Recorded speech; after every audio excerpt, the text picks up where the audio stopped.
the 3 things that I want to leave with you, just these 3, I could do 10, I could do a whole life class, but just these 3 things will carry you if you let them. First and foremost, knowing who you are. Knowing who you are. Being able to answer this question, who am I and what do I want? You know, many times when I go out of the country, I am baffled by that question. To explain what is your occupation. I've stood there for 10 minutes. Well, am I a talk show host? Well, I'm more than a talk show host. Am I a businesswoman? I'm a businesswoman. I'm more than a businesswoman. Am I an entrepreneur? I'm more than an entrepreneur. So I just leave it blank or self-employed. So I'm not asking for the roles that you play as daughters. I'm not asking that question. What are the roles that you play as a daughter, as a friend, as a sister? You're going to be a lawyer, you're going to teach, you're going to be a pharmacist. I'm asking the bigger question of who am I? Who am I really? My answer is I am God's child. I am that which is born of all that is. I am, as Pierre de Chardin said, a spiritual being having a human experience, come trailing the breath of the ancestors yet, but trailing the breath of the angels. And understanding that because I am connected to the source of all that is possible for me. That's who I am. And what do I want? I don't want to just be successful in the world. I don't want to just make a mark or have a legacy.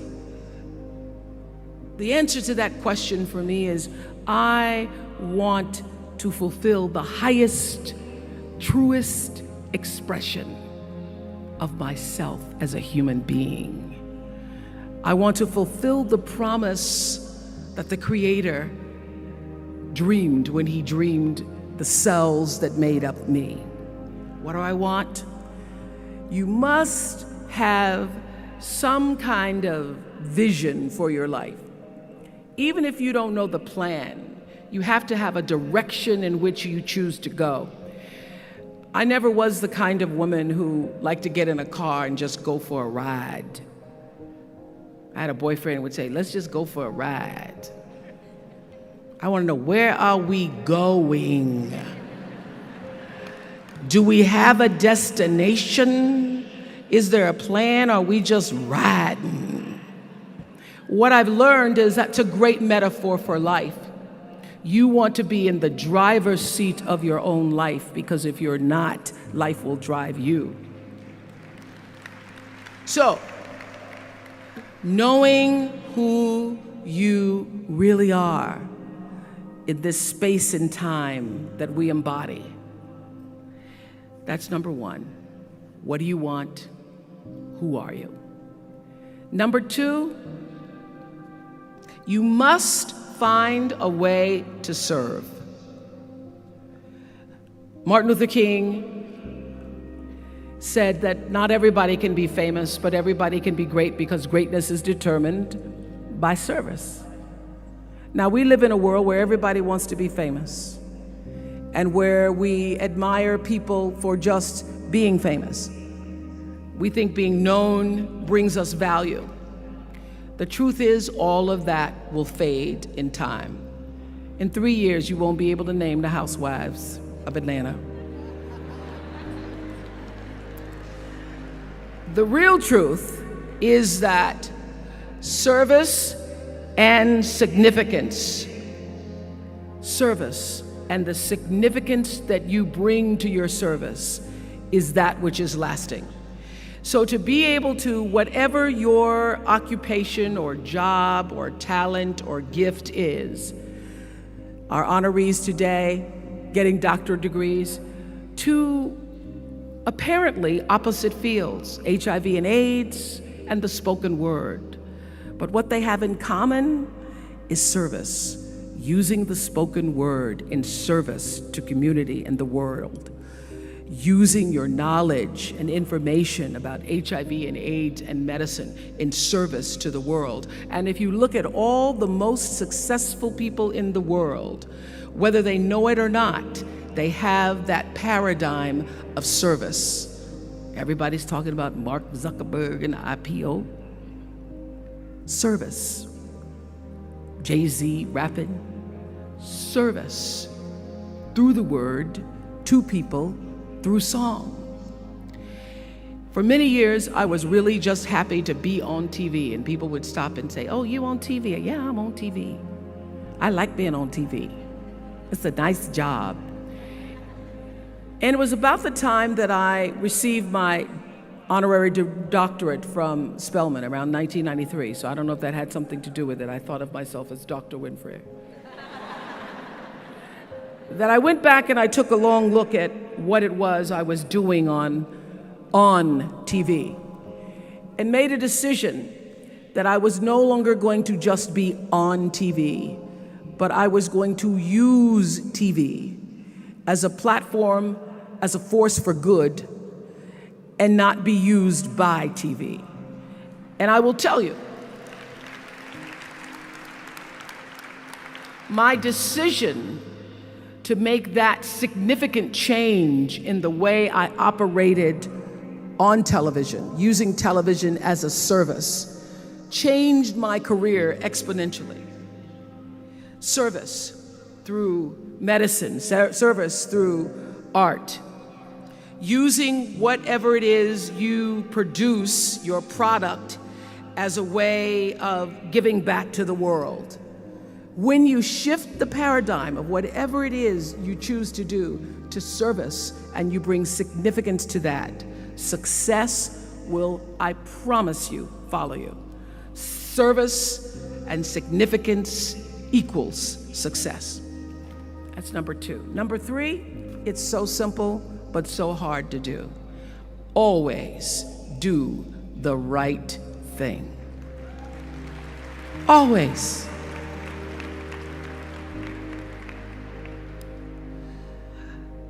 Be excellent. People notice.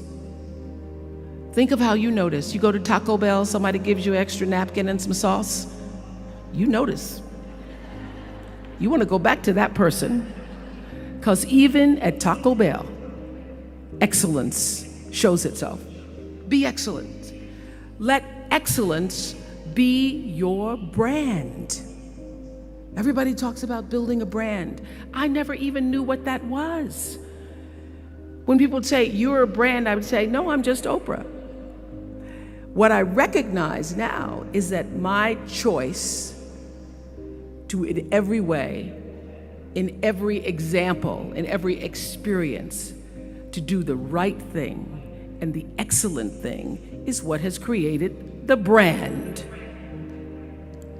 Years ago, I did an ad for Revlon for an ad they were doing called Unforgettable Women.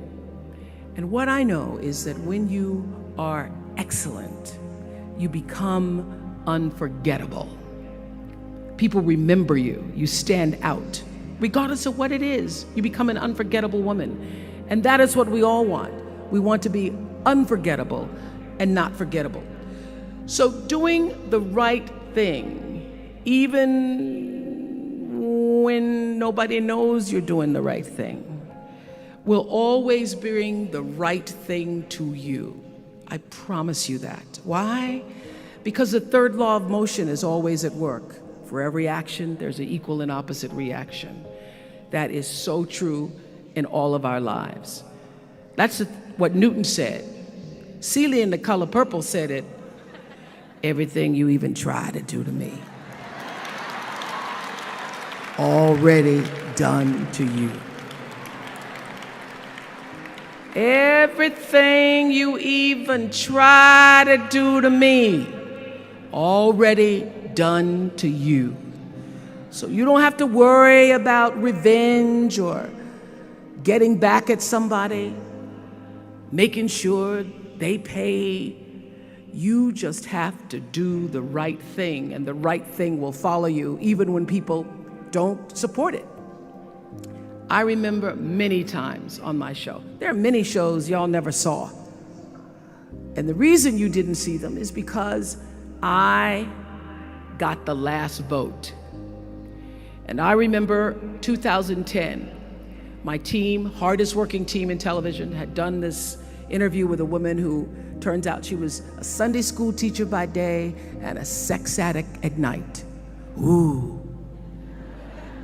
And they were like, you won't believe it. We got her going out, and we got her with the men, and we get to show her, and she was willing to show us everything. I sat down with a woman for an interview that was taped. And during the process of the interview, I said, why are you doing this? And she said, oh, I want to help people. I want to tell my story and I want to help people. I said, do you have children? She says, yes, I have a 10-year-old son. I knew right then, this is never going to see the light of day. So we got off the air and I said to the lady, we are not going to air that show. And she said, why? My producer said, why? She knew she was being filmed. She knew what she was saying. She knows what I said, because her son will never get over it. Her son will never get over it. And it's not worth a rating point to me. Not worth a rating point to me to know that there's a 10-year-old boy who's destroyed because his mother went on the Oprah Winfrey show and told all her business. You do the right thing, even when other people think it may not be. And oftentimes, when you make a decision to do the right thing, immediately you're faced with doubt. Was that the right thing? Was that the right decision? I don't know, was that the right thing? You always know it's the right thing, when in the end, there is peace. You are rewarded by peace in knowing that you did the right thing. The most important thing I have come to know in doing the right thing and making the right choices is understanding what we talked about yesterday. All of you leaving here have the potential for enormous success. There's a price that comes with that. People don't always like you, and they're not always happy for you. And if you surround yourself with people who are not accustomed to your success, they become fearful, they become scared, because you are reflecting back something to them that they don't recognize. Now, they're not going to say, you know, I'm very fearful, because you're reflecting back to me something I don't recognize. They're going to say, you know what they're going to say?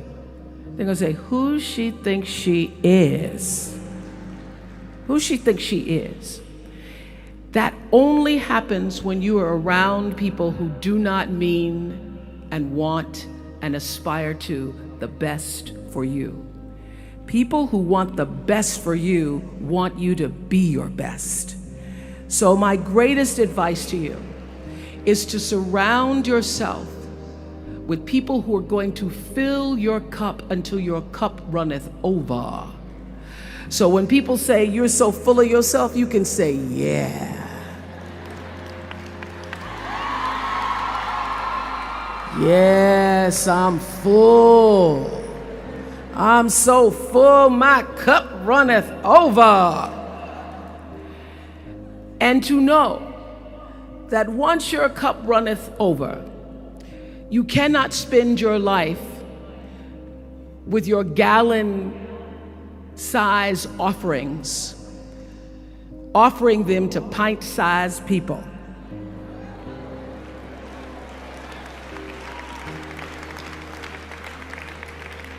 You have got to surround yourself with gallon-sized people who can hang in the same company with you, so that you're not offering your gallons to those little pints out there who can't hold it anyway. choice to change the world. I love that song. I love hearing you all sing that song. And what I know for sure is that the biggest choices begin and end with you, your internal big questions. Who do I want to be in the world? My relationship to source energy, to all that is God. I'm not talking about what you believe in God. I'm talking about your experience of that which is all life, which is divine and universal. I'm talking about the big deal. Being connected and aligned with that. When you are tuned in and charged into that, whenever you feel empty, you go inside yourself and you connect to the source, and you know that all things are possible. To know that, and to choose to do the right thing in service and significance, I promise you, you will create a vessel of service for yourself first, because you have to honor yourself first. You have to give to yourself first, otherwise you have nothing to give away. You will create a vessel for yourself, for your family, your community, and the world. And those three things will not only lead you to a blessed life. I stand as a witness. My life is so blessed, I can't even take it in sometimes. It will lead you not just to a gifted life and a rewarding life that fills you up, but a sweet life. That's what you want.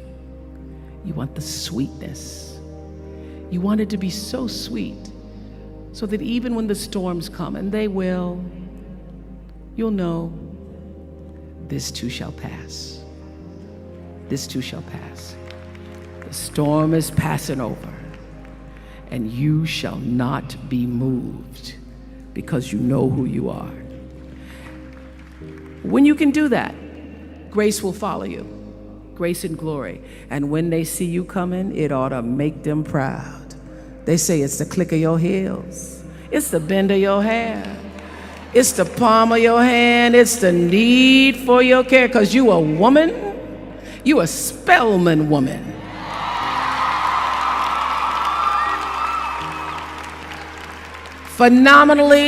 Phenomenal class of 2012. Thank you.